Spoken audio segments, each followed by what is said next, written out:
RTE right to education 2009.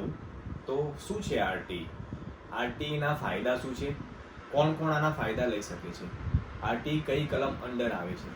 So basically આ પ્રકારના તમામ ક્વેશ્ચન્સનો ઉકેલ આપણે આજના વિડીયોમાં મેળવવાનો ટ્રાય કરીશું.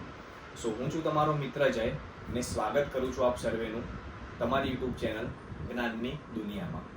સો RTE right to education 2009. So basically RTE નું મેન કામ શું છે, તો કે દરેક સ્ટુડન્ટને ફ્રી અને કમ્પલસરી એજ્યુકેશન મળી રહે. ફ્રી અને કમ્પલસરી એટલે કેવી રીતે કે સરકારી સ્કૂલોમાં દરેકને ફ્રી એજ્યુકેશન મળે અને પ્રાઇવેટ સ્કૂલોમાં પણ અને 25% સુધીનું EWS ને કોટા મળેલું છે. સો બેઝિકલી તેમને ફ્રી એજ્યુકેશન મળે. સેકન્ડ, કમ્પલસરી એટલા માટે કોઈ પણ પેરેન્ટ્સ એના બચ્ચાને ભણવાથી વંચિત ના રાખી શકે. ઓકે, તો એટલા માટે ફ્રી અને કમ્પલસરી એજ્યુકેશન એ જ મેન RTE નો મોટો છે. રાઇટ ટુ એજ્યુકેશન એટલે લાઈક ભણવું ને એ એક મૌલિક અધિકાર છે દરેક બાળકનો. સો એટલા માટે જ એને બંધારણની કલમ નંબર 21A એનો સમાવેશ કરવામાં આવે છે કે જેની અંદર ટોટલ 7 ચેપ્ટર છે અને 38 કલમો છે. સો RTE 2009. સો બેઝિકલી આનો વિચાર ક્યારે આવ્યો? સો 2002ની સાલમાં આનો વિચાર આવ્યો, એ પછી એના પર કામ ચાલ્યું. 2009માં એના માટે સ્પેશિયલ ખરડો પસાર કરવામાં આવ્યો, ખરડાનો અમલ થઈ ગયો. એ પછી આનો સૌ પ્રથમ અમલ 1 એપ્રિલ 2010માં, મતલબ RTE એ 1 એપ્રિલ 2010માં એપ્લાય કરવામાં આવ્યું સમગ્ર ભારતમાં અને વિધાઉટ એ ટાઈમે જમ્મુ અને કાશ્મીર. સો બેઝિકલી આમાં હતું કેવું કે જમ્મુ કાશ્મીર એ ટાઈમે ભારતનો ભાગ નહોતું, એના કાયદા કાનૂન અલગ હતા. સો એ માટે સમગ્ર ભારતમાં 2010માં 1 એપ્રિલે આનો અમલ કરવામાં અને લાગુ કરવામાં આવ્યું. બરાબર. ફ્રી અને કમ્પલસરી એજ્યુકેશન 6 થી 14 વર્ષના બાળકો મેળવી શકે છે. બેઝિકલી મતલબ કે 1 થી લઈને 8 ધોરણ સુધી અમને ફ્રી અને કમ્પલસરી એજ્યુકેશન મળવું જોઈએ. હવે RTE છે ને એ દરેક વસ્તુનું એક ડેફિનેશન આપે છે. અમુક જેમ કે શિક્ષકો, તો કઈ ટાઈપના શિક્ષકો, શિક્ષકોના કાર્યો શું હોવા જોઈએ. સ્કૂલ, તો કઈ ટાઈપની સ્કૂલમાં બેઝિકલી શું વસ્તુની ફેસિલિટી હોવી જોઈએ. તો એના વિશે હવે આપણે ડિસ્કસ કરી લઈએ. તો પહેલાના જમાનામાં શિક્ષકો સ્ટુડન્ટને મારતા હતા. તો બેઝિકલી RTE આવી પછી શું નક્કી કર્યું કે કોઈ પણ શિક્ષક એ સ્ટુડન્ટને મારી શકશે નહીં, મતલબ પનિશમેન્ટ નહીં આપી શકે. કોઈ મુર્ગી બનાવવાનું, કોઈ અંગૂઠા પકડવાનું કોઈ કાર્ય નહીં થાય એમાં. સેકન્ડ વસ્તુ એવી કરી મેન્ટલી હેરેસમેન્ટ નહીં, કે એવી નજરે જોવું, આમ ગુસ્સાથી જોવું કે છોકરું બીવાઈ જાય કે પછી આજે લેસન નથી કર્યું ને હું સ્કૂલે જઈશ તો સર મને બોલશે. આવું કોઈને મેન્ટલી હેરેસમેન્ટ, બેઝિકલી શાંતિથી એ બાળક છે એ ભણી શકે એ પ્રમાણેનું એક વસ્તુ અંદર લખેલી છે. બીજી વસ્તુ કે ભાઈ જ્યારે એડમિશન લેવા જાય કોઈ સ્કૂલમાં તો એના પેરેન્ટ્સની યા સ્ટુડન્ટની કોઈ સ્ક્રીનિંગ પ્રોસેસ, મતલબ બેઝિકલી ક્વેશ્ચન આન્સર ના હોવા જોઈએ કોઈ. પછી કેપિટલાઇઝેશન, મતલબ બેઝિકલી કોઈ પૈસા નથી આપવાના, ફ્રી એજ્યુકેશન. કોઈ પણ શિક્ષક જે ગવર્મેન્ટ શિક્ષક છે એ પ્રાઇવેટ ટ્યુશન ના લઈ શકે. એ બી આની અંદર કલમ નંબર 21A હેઠળ જે RTE લાગુ પડ્યું અને જે ચેપ્ટર છે એની અંદર એ વસ્તુ કરેલી છે. કોઈ કરે તો એ ઇલીગલ કહેવાય, જે આપણે બધાને ખબર હોય.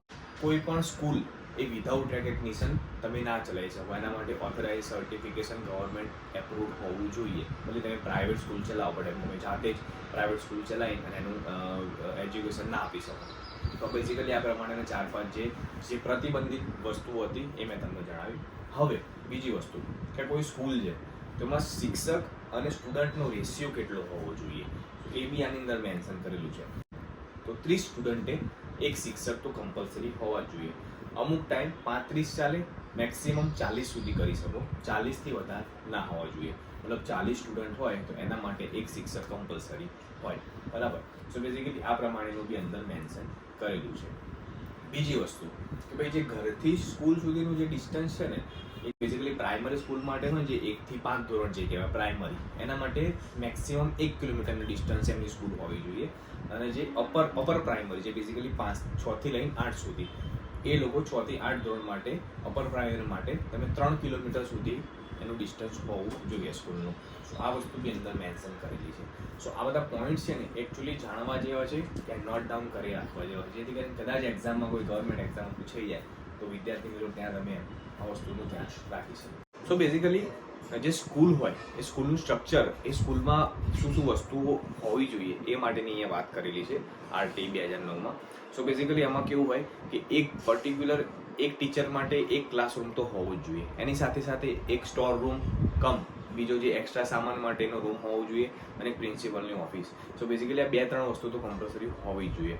એના પછી પીવા માટે સ્વચ્છ પાણી ત્યાં મળવું જોઈએ. અમુક જગ્યાએ તો આરો પ્લાન્ટ બી અત્યારે નાખેલા હોય છે, એટલે વિચ ઇઝ એકચ્યુઅલી ગુડ. સો એ વસ્તુ બી હોવી જોઈએ. થર્ડ પોઈન્ટ, ગર્લ્સ માટે અને બોયઝ માટે સેપરેટ ટોયલેટની સુવિધા હોવી જોઈએ. મિડ ડે મીલ જે બેઝિકલી બપોરે જમવાનું ભોજન આપે છે એ સુવિધા પણ હોવી જોઈએ. એક સારું પ્લે ગ્રાઉન્ડ હોવું જોઈએ. શિક્ષક માટે એવું કહેવું છે કે ભાઈ શિક્ષક હોય છે એમને 200 દિવસ અને એના માટે 800 કલાક તો તમારે કામ કરવું જ પડશે, અને એક વીકમાં મેક્સિમમ 45 hours 45 કલાકનું વર્કિંગ બી એમનું રહેવું જોઈએ. સો બેઝિકલી આ બધી વસ્તુઓ કેવી છે કે જ્યારે આરટી 2009 જ્યારે અમલમાં આવ્યું, સરકારે વિચાર કર્યો કે ભાઈ શિક્ષા છે એક મૌલિક અધિકાર છે દરેક બાળકનો, બરાબર, શિક્ષા પર જ આપણું રાષ્ટ્ર જે મતલબ શિક્ષાથી આગળ વધવાનું છે. સો એના માટે એમને ફ્રી અને કમ્પલસરી એજ્યુકેશન કરી દીધું. ફ્રી અને કમ્પલસરી એજ્યુકેશન કર્યું, બટ એના અમુક જે નિયમો એમને એ લોકોએ બનાવ્યા કે બેઝિકલી એનાથી કે જે સ્ટુડન્ટ છે એ શાંતિથી ભણી શકે, બરાબર. એના માટે શું કે ભાઈ સારી એવી એમને સ્કૂલ આપી દો કે જેની અંદર સારા શિક્ષકો હોય, સારા એવા ક્લાસરૂમ હોય, મેન્ટલી હેરેસમેન્ટ નહીં, કોઈ પનિશમેન્ટ નહીં, કોઈ ફીઝ નહીં, ફ્રી એજ્યુકેશન, કમ્પલસરી એજ્યુકેશન, બરાબર, લાઇબ્રેરીની સુવિધા, પ્લે ગ્રાઉન્ડની સુવિધા.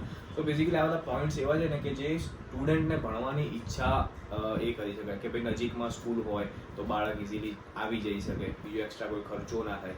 સો આ બધી વસ્તુ એટલા માટે જ છે કે ભાઈ શિક્ષા એ દરેક સ્ટુડન્ટનો મૌલિક અધિકાર છે.